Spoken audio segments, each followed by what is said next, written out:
Welcome to a discussion video of, and I'm going to say the name of the title that this one is about. It is A Mine, Seaweed Farm, and Whirlpools in parentheses, question mark, exclamation point, Shikoku. Well, Shikoku is an island, but it's also a coup.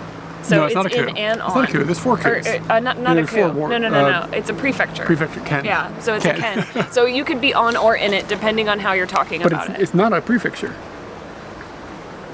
Shikoku is 4 countries. Guess how many prefectures are on the island of Shikoku? So each it's a region? Yeah, it's a region. The same way, so it's an island and it's a region. Like the way you would talk about like you could be in and on it. That's how I feel. Exactly. Yeah. So it's just like Taiwan. No. Yes. We're never gonna end this. No. So yeah, I mean it's a region the same way that Kanto is a region. Yeah. But Kanto is not also an Kanto. island. You live in Kanto, yeah. Does that make sense? Yeah. Got the Nate de Coco jams. We're in the park if you haven't noticed, and they have a vending machine with the Nate de Coco jams. And a girl came up and was like, "Konnichiwa," and then she just left. Yeah, like a little girl. An 8-year-old girl just came up to us a minute ago. That's so abnormal. It's really abnormal. It's not a thing that happens. And then she came up to this area for absolutely no reason. This is background to the discussion video. We need to start doing discussion videos about the discussion videos. Yeah. So, this video was about the mine, Wakame, and... Okay, so there was the mine, Whirlpools. the Wakame, and the Whirlpools. Which of the 3 did you enjoy? Like, which one sticks out in your mind that you thought was the coolest? I can definitely put the Whirlpools at the bottom, and that actually takes one of my thoughts off of the list that I made. And that's because I feel like we didn't get a good show. It was like we went to a fireworks show and they just used subpar fireworks the whole time. And the whole time you're just waiting for the finale, and then nothing happens. Okay, so the reality of it is that I think there are really cool whirlpools, but the bridge observation deck does not go all the way across the bridge. It only goes like a third of the way across. I mean, the bridge is huge, but it only goes like a third of the way. And the further down area of the bridge is where all the boats were going to be next to the huge whirlpools. So I think that our angle was bad? Our angle, you're not high enough to see that far to see them. So the way that you would have to see them, I think, better would be via the boat. But because of the timing of the day, we didn't have the opportunity to take the boats. So I think that it's possible that you could have a really cool experience if the bridge observation area was more extended over that direction. But we did still get to see like lots of like small little whirlpools like zipping by and stuff. And I spent an inordinate amount of time there. We were there for a really it was kind of like whenever I was at an aquarium. Yeah. I was gonna say you and water. Me and things that I feel could get to another level. Like with fish or with whirlpools or with anything that I'm like, if you just wait like 10 more minutes. That's why I keep myself subpar. Keep you around. Keep you hoping. Because if Okay. I give you all the good stuff, you're gonna be like, well, I got the good stuff. I'm gonna move on and get out of here. So that's why I just kind of. This is a terrible thought. That's my theory. I'm like a human fish. So my thoughts on the whirlpool were that I spent the whirlpool. Is there a D? Did I get it right? Whirlpool? No, I don't say whirlpool. I say whirlpool. Which is it? No D, so whirl. I think when I was back in the day when I was a little kid and I was at my babysitter's and we would get in the pool, we would make the whirlpool. Oh yeah. And walk in it a was big circle? It was supposed to be a whirlpool, but everybody called it the whirlpool. And in my mind, I just saw the whole pool because it was circular as the world. Yeah, and we were making the planet spin. That's how I used to see it. Okay, but, so back to the... I spent quite some time at the whirlpool, which was fun. I enjoyed chasing the little spirals and seeing what the water was going to show me, but it was incredibly cold, windy, and you were kind of like just like you'd seen what was there and you were just like, okay, I'm done with this. Yeah. So then I also felt like I didn't see any amazing fireworks. So yeah, it was a bit of a mixed bag. Of the 3, you taking that off the list, that can't be a contender. Okay, now you're down to 2. That's low down. So then we're left with the mine or the Wakame. Now the mine was costly, but so fucking humorous. Do you remember what the train smelled like? Vanilla? Yeah. Were they pumping stuff in there? Yeah, they put vanilla. Oh no, it went into the fake steam. The fake steam thing. Wow, that's interesting. Well, the steam probably was real. It just wasn't powering the machine. It was steam. Something was coming out. What is it? You can make steam without having a steam locomotive. Yeah, but it's not fake. The steam was there. Yeah. It's not fake steam. It's real steam. It's just not powering the machine. Oh, okay. We're on the same page. Yeah. I don't know why we're talking about You it. called it fake steam. It can't be fake steam. It's real did steam. I say that? Maybe Yes. I said it. I don't know. Somebody said fake. Who's that So little girl? So it was costly, but I have not laughed that hard. And while watching the video about that mine, I just sat here laughing about it.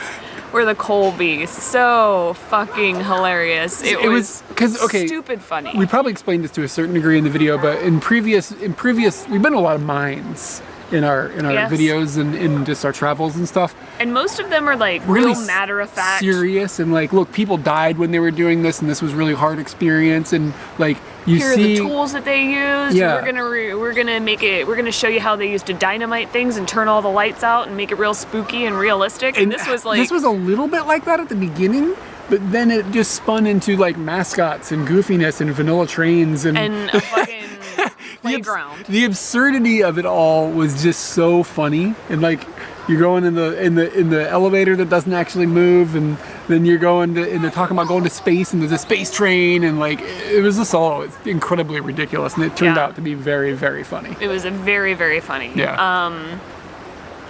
I think that at this point I'm up to at least 1,000 yen on laughs. Just laughs alone is at 1,000 yen. So if you told me that tour was 200 because it was 12 per person, if you told me that was 200 yen for just to walk around, but you're gonna laugh for 1,000 yen, I would be like, oh my gosh, because you go like comedy shows and stuff like that, and they charge you entry to get into those here in Japan. And it's like 1,500 yen. So yeah, that was a comedy show to the somebody out there was like, I can nail all these laughs. So in that video, when we were walking in the mine, there were those two plastic mascots, and when you walk up to them, they speak. And they're like, welcome to I can't remember exactly what it says, like, welcome to the playground area where you can go deep down into the earth. And then one of the things that they say is that, and you can go explore space. And the way that it said, I couldn't understand exactly what it was. So we had another foreigner friend who is a translator, though. She has a really high level of Japanese. And we were like, hey, can you check this to see if this is saying what we think it's saying? She was like, I can't really understand it. So I sent it to a Japanese friend, and I was like, what are they saying, these stupid little squirrels? And she was just asking my friend that is a translator, like, can you translate these squirrels? What a weird conversation to have at work. And then I sent it to a Japanese friend to just make sure I had the subtitles right. And she was like, they're saying you can go to space, but why? And like she was just so confused. And that sort of summed up the entire like situation to me. Like we realized, we sat there for a moment asking ourselves, why are they talking about space? That train. Apparently that train that I was like rolling around in and laughing on, that's their space exploration area. Train to space. That is just so genius. Okay, so are you taking the mine out as the winner? No, I'm putting the pros and cons and showing why it's still a contender, because it was hilarious, albeit slightly expensive. I would say that's how I would sum that up. And then the wakame was absolutely free, but so strange and slightly awkward, but very informative. Yeah, I mean, they were cool. It was weird. I think you're supposed to make a reservation, but our book didn't say anything about that. So he just kind of wasn't prepared. And I think usually like people show up in like a tour, like with like a van, or like, there's like 10 people going around doing things, and it's not like a couple of honkies just showing up in a car with no reservation. Yes. So he just wasn't really prepared for us, but he just rolled with it. That was part of the awkward. Part of the awkward was us just arriving. Some of the awkward was how they had their stuff set up where it didn't feel like it was a tour situation. And I valued that awkward from our side and from his side, and like that has a lot of value to me, that like, just keep gunning for it, and you're gonna end up in some like weird situation, and I remember eating that wakame afterwards going, that was a good choice. And I'm really happy that I went there. The dude, he was an older guy, and he was just like a straight shooter. Yep. Like he was a seaweed farmer, and like the personality that would come along with an old dude that's been farming seaweed for a long time. He was really cool, just chill. Just, this is what this machine is. This is what this machine is. Like, you know what I mean? He wasn't tiptoeing around anything or anything. It was just, this is this, this is this, this is this. It was refreshing, and it was nice to meet him. Yeah, super informative. So I really cool. Can't pick between those two. Yeah, they're both very, very different experiences. They're super different. They're both really valuable. I valued both of them quite highly. That didn't happen on the same day, right? I don't think. No, they didn't. No. Okay, yeah. So this is how the timeline rolled out. It didn't get changed, but this video is 2 days. And I'm not sure how aware that is in the video. I don't remember how it got edited, but the first day was a drive from, I guess, western, southern, which side of the west? One side of Shikoku to the other, the southern-ish, western-ish direction. I can't remember exactly. And then would that have been to from the other side. Matsuyama all the way to Tokushima? All the way to Tokushima. Yeah. Wow, yeah, so that's a long like drive. the length of the entire thing. And that day we woke up in Matsuyama, and the first thing we did is we went to that temple that was shown in the previous video, where we went into the cave and it had like the monkey screaming in the microphone and stuff. Yes. That all happened, and then we drove on the same day, we drove to the Minetopia thing, which is where the mine was. So you had to cut the video within one day. Sometimes, I don't do that very often, but it just like, I was like, either one video is going to be really short and the other is really long, or I'm going to cut them so that they're both like a normal length. So I just cut them. I don't like doing that, but it's like, I can't always, like I just got to work with what I got. So anyway, that day, when we left from Matsuyama, we had like no plans. All we had to do was get to the other side of the island, and we knew it took like 5-ish hours or something. And there wasn't anything on our map of interest. No, so that northern part of Shikoku, there's not a whole lot there. There's a lot of pretty scenery. And Matsuyama, like, you're getting into Kagawa, where you can get like Sanuki udon. Like that's the majority of things over there, and we'd already seen the big temple over in that area, the one that we did the super hike on. So I was just like, we need to start heading down and get into Tokushima as soon as possible. So regardless, we had no plans, and I don't remember how we found this Minetopia thing. I might have Googled it. No, it was in the book, and I showed you a picture of it, and it was just like, we don't really know what this is. Like, I read the Japanese description, and I was like, I understand every word. I still don't know what we're gonna do here. Like, I don't know what it is. So that was just a call made on the fact that we had an extra probably 1 or 2 hours to fiddle around. Yeah, and it worked out. So that was a day where a rare day on a trip like that, we didn't have some specific goals that we needed to do. The only goal was to get to the other side of the island. And then we stayed in Tokushima that night. Woke up in the morning and we hiked up that hill where all the little kids were playing, and there was supposed to be a castle, but there was no castle. Yeah, there was no castle. And then from there you had the whirlpools and all that stuff, and then the rest of the video played out.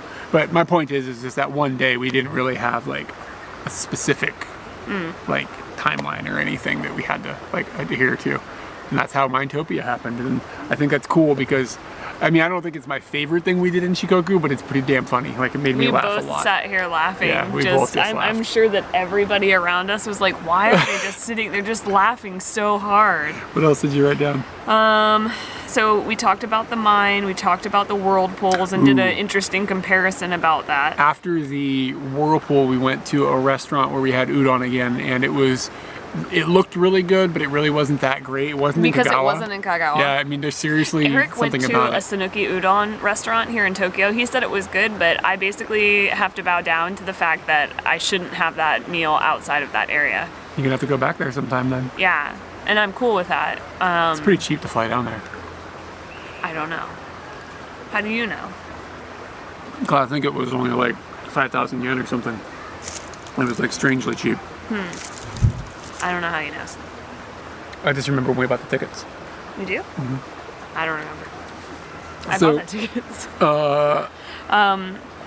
So anyway, in that restaurant, I didn't notice this at the time, and you didn't notice it when you were filming, and I didn't notice it in the edit, but a lot of people have pointed out there's this, I don't like pointing out people very much, but this is so like, this guy behind me when we're filming, and he gets like a toothpick? He was very aware that we had a video camera. Yeah. This, I mean, this guy, he had been looking real hard at us all the time that we were in the restaurant. This guy just didn't care, is really what I'm trying to get at. He took a, not a Q-tip, a toothpick. He's like digging in his ear, which is something you kind of see old dudes do. Is that a Japan thing? I've seen old dudes use the toothpicks in their mouth for like the normal thing. Yeah. I have never seen one of them use it for their ears. I've noticed them put it in their ears sometimes. Not a lot. I'm going to be looking for this. And then weird. He puts it in his mouth right after, and everybody in the comments lost their minds. And I can see why. It was a bit strange.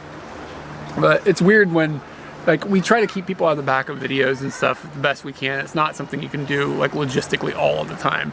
But it's bizarre that somebody that was so aware of what was going on was just like, whatever, I'm going to do this thing. I remember you turning around and looking and mentioning, like, he's still looking at us. He's still looking at us. And so I'm shocked that his behavior would have been like that. And I certainly didn't notice it at the time because I'm too busy judging this udon that's not living up to its standard.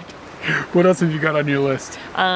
We also talked about the wakame. The other thing, and I feel like we say this in discussion videos every now and then, like when we talk about experiences, at the time we really do try to tell everything that happened that you could convey to someone. Mm-hmm. Like I remember just listening to us explain something and I'm like, oh, I'm shocked that I explained that at that time, but if I hadn't explained that, I'd be explaining it right now. And I find that we put it into the actual description at the time. The point being is when we go back to do these discussion videos and you're making your notes, it's like things that you want to say. You already said Yeah, you already said them and you're just repeating yourself over and over. Sometimes when we're going through the video, we just kind of go through quickly so that we can make the discussion video and get a refresher. And I realize, like, I wonder if I'm just reiterating things that people already heard me say in that video. If that's the case, I just said it again. I don't know. Well, that's why I try to give some background a little bit, like about how we split the video up and we didn't have a plan that day. I don't think we really explained all that. So I'm looking for those holes in the story that we didn't actually dive down into. But yeah, I mean, we are very thorough in the videos and what we talk about and what we show. So it's really hard. I don't really remember much from just the drive. We just drove and it was quite a boring drive. Yeah, there was nothing noteworthy. I think it was just most of it was wilderness. You know, it was fine, I think. And then it got dark. Yeah, and then once it gets dark. I want to say it was at least 4 to 5 hours of driving. I looked it up recently. I think it takes 5 hours. Yeah, okay. I was going to say 6. I really thought there was a cat down there. And it scared me. Was this my foot moving? No, it was a reflection of something in my phone. I scared myself. It was really scary. Why was I scared of a cat? Okay, speaking of cats, we have 2 questions that Are they about just a cats? second to pull this up. Kind of. They could be. I mean, whatever you want them to be about. That's not true. The question's about what the question's about. Yeah, but you can spin this question any way you want. There are 2 questions, and one is from Steve and Rachel, and one is from Jack. And Jack had asked, I wonder if you guys had ever thought about having a pet in your life. And Steve and Rachel came and followed up with the question saying, have you ever had any pets, grown up with them, etc.?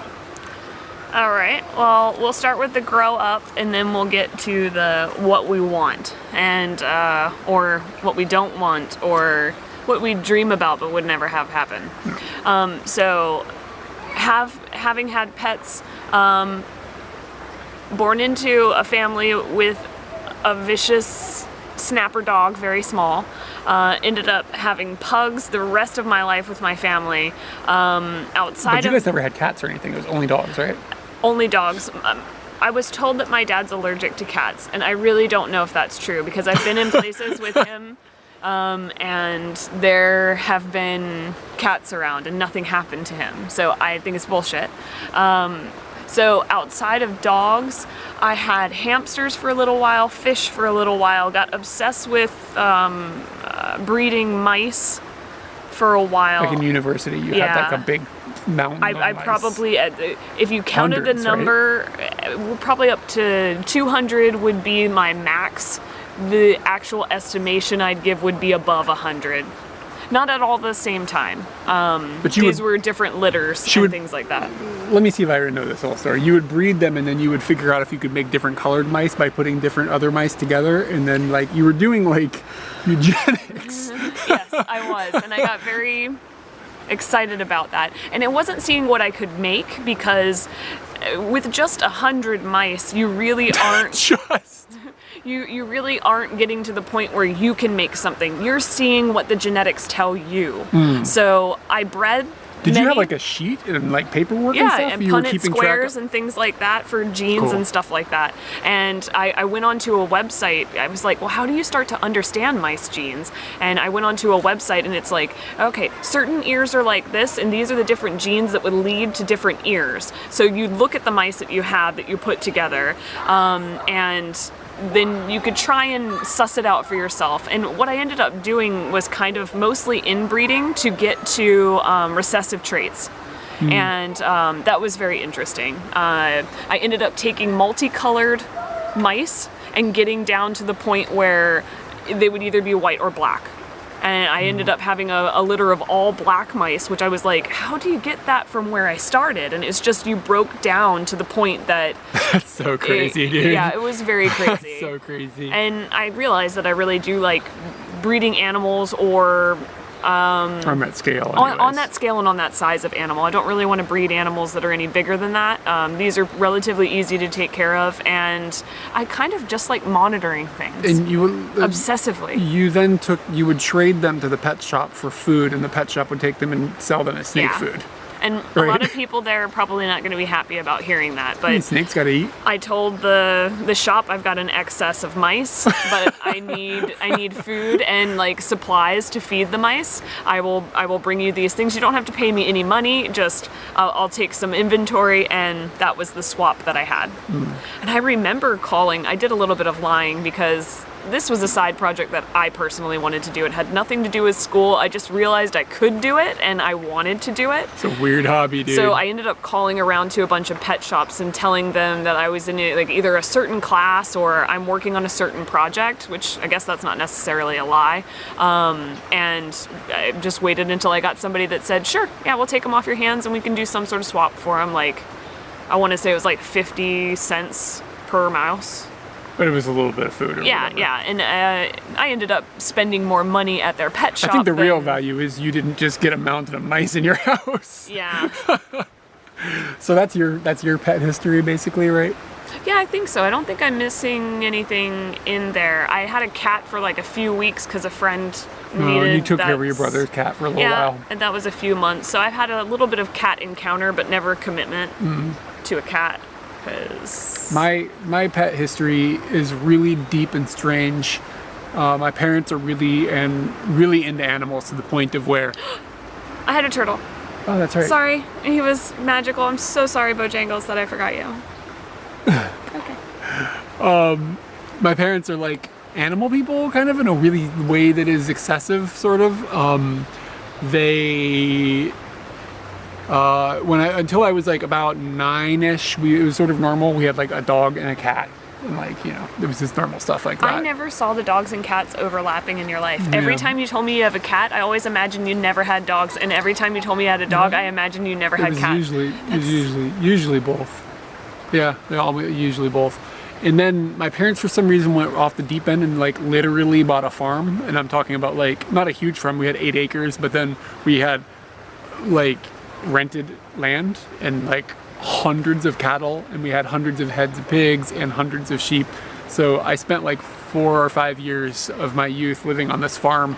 And this is animal exposure, but not what one would call pets. No, it's not. I would not call it pets at all. But through that process, we had like a potbelly pig that lived in the house, and there were often like not pets, but like you'd have a sheep, and the sheep, like a baby sheep, would be born and it would be sick, or the mother would have a problem, and the baby sheep would live in the house for a while you like, because you had to feed it so often and keep it warm, etc., etc.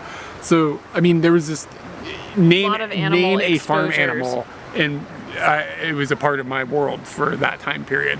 like ducks and chickens and Horse. Yeah, we had 3 or 4 horses that we would use to go round up the cattle sometimes, and we need to do that until we realized and that 4-wheelers were better.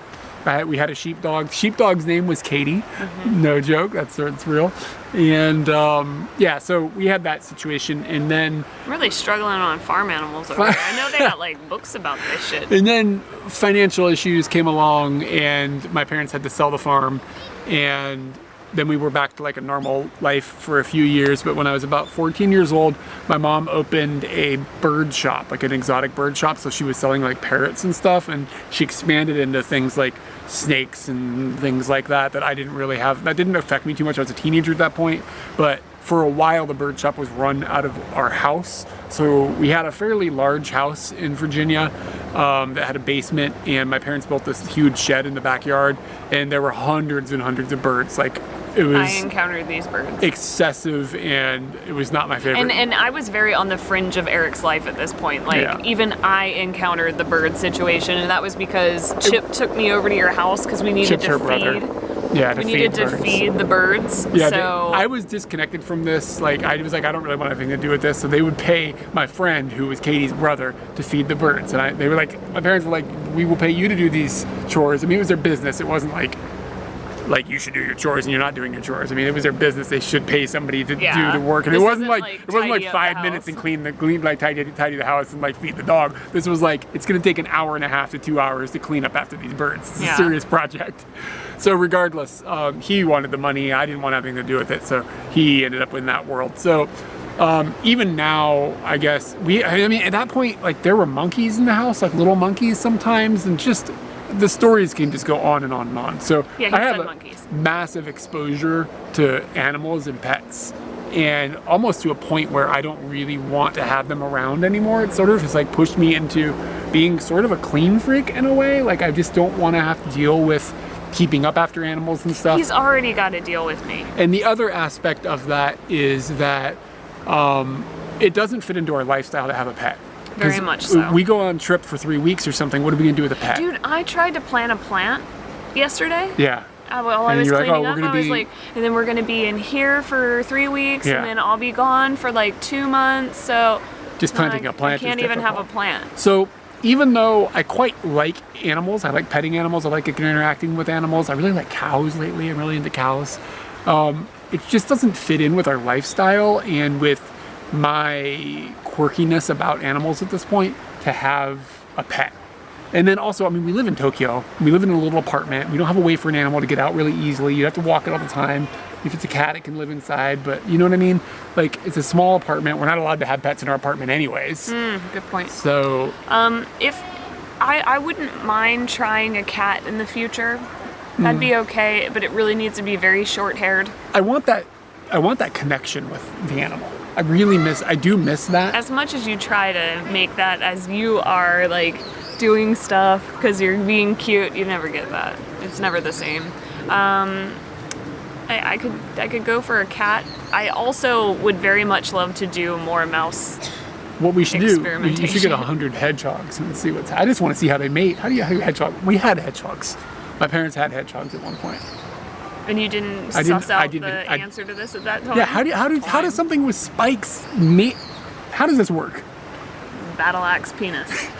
Like, I don't understand. Think about the physics. Like, how does he not get stuck?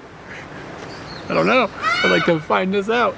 Several millennia of. But yeah, How logically, long's a millennia? 1,000 years, right? I think, yeah. Millennium is the millennium. The decade is Yeah. 1,000. It's 1,000. No. A decade's 100. Decade is 10. is 10. Century is. Yeah. There you go. Math. Wow, he's so smart. So How yeah, long's a millennia? I'm with you. I mean, a cat would be nice if it was not a jerk. But you know, you're rolling the dice with cats. Sometimes they're not jerks. a jerk, short-haired, and I think we really need to. Well, if we weren't traveling, like, then it would be okay. And but we lived any possible in, travel, Yeah, makes it really complicated. yeah. I don't want to be that person that's like, can you watch my animal for 3 weeks? Can you watch? I have a plant. Could you please water it? I don't want to be that person. Yeah. So essentially, I am down with OPP. This is other people's puppies. But you could also say other people's cats use a different word. Yeah. Well, that's what they use in the song. Yeah, and that's essentially how I feel about it. I really do quite like animals, but I just don't really see one in our particular world at the moment. And That's even sort of the now, I answer. was talking to somebody about how maybe like 5 years ago, if I saw a dog, I would be like, oh my God, it's my opportunity to hang out with a dog. And I don't get that very often. So I'd kind of start like sidling over, like, I'm going to pet this dog. Yeah, But 5 seconds. wow, I've stopped doing that. Bye bye.